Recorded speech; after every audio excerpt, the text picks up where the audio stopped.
The Death Star was big, like very big. To put it into context, when hero of the Rebel Alliance Chewbacca and some of his human companions snuck aboard the space station, they only explored the most minute percentage of it. So it really starts to make you wonder, what else was on the Death Star? Was it merely filled with endless corridors patrolled by scurrying mouse droids? Or was there more to this facility? Was there a place where stormtroopers could kick back and relax, where officers grabbed caf between shifts, where civilians served up bantha broth in Sector 7? Well, join us here today on the Lawtors Network, where we will be pulling back the blast doors and investigating what really lay inside the rest of the Empire's ultimate weapon.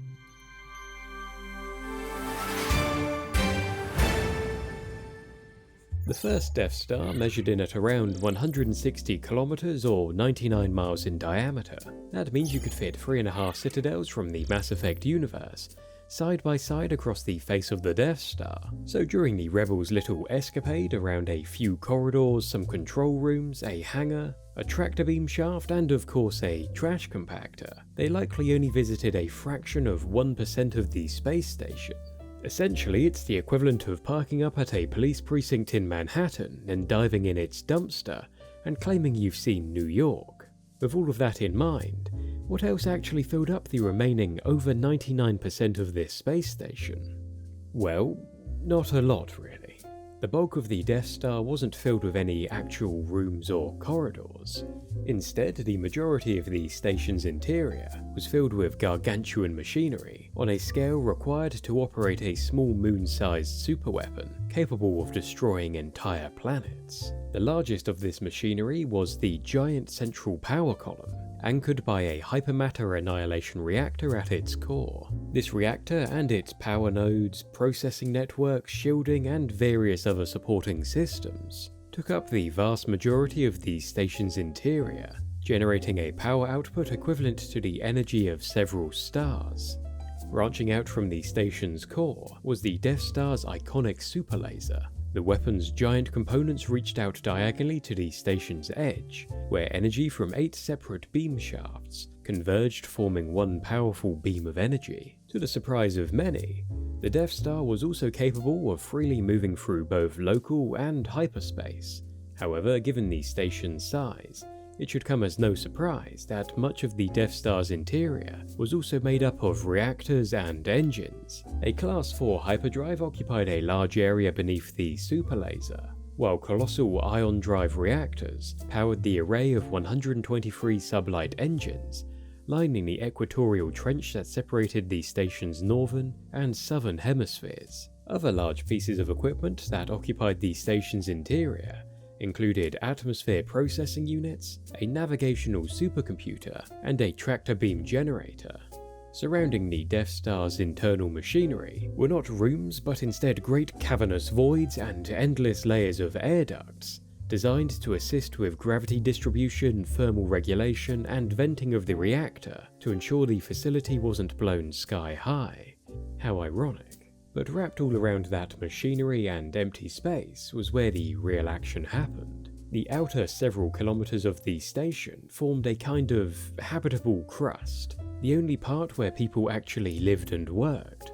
This shell was divided into 24 sectors, 12 per hemisphere, each controlled by its own bridge and broken down into functional sectors. These zones were stacked across thousands of internal decks, connected by sprawling turbolift networks. Officers zipped between stations on a dedicated shuttle monorail, while enlisted personnel walked and crammed into lifts. It was a fortress, but also a workplace, each sector specialized in something. The technical sector and maintenance hubs were labyrinths of engineering bays, droid repair shops, and fabrication facilities. Command sectors housed tactical control rooms, sensor stations, and fire control centers that coordinated thousands of surface-mounted weapons. The security sectors operated detention blocks and maintained a vast network of surveillance stations, monitoring every corridor as well as the hangar bays lining the equatorial trench.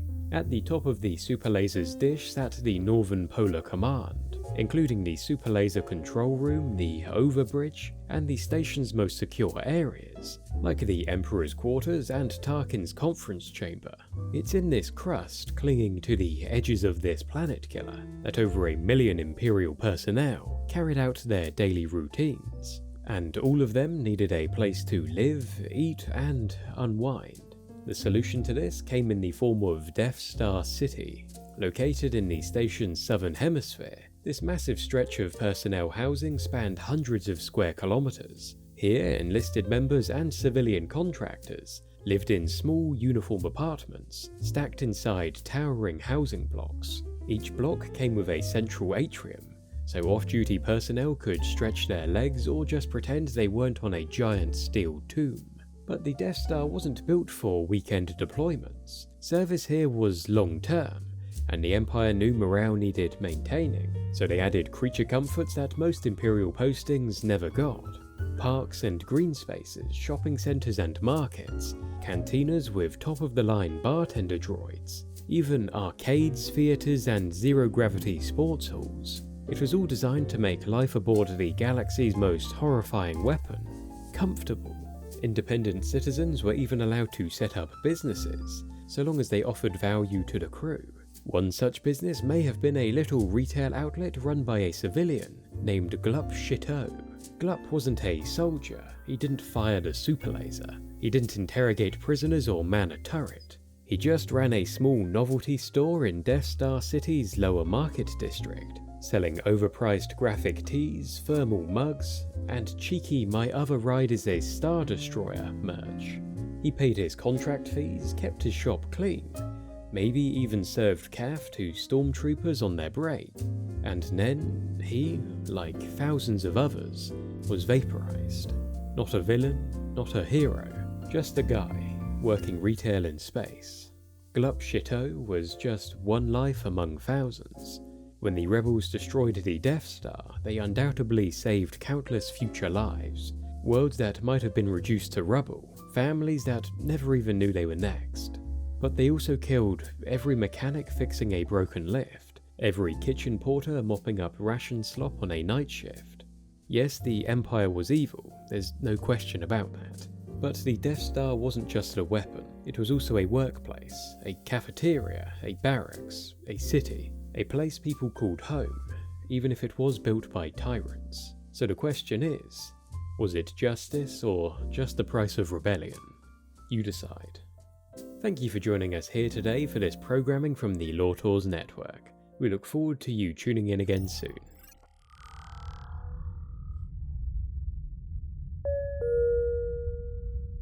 Lortors regrets to inform you that our brunch on the bridge with Grand Moff Tarkin experience has been permanently discontinued.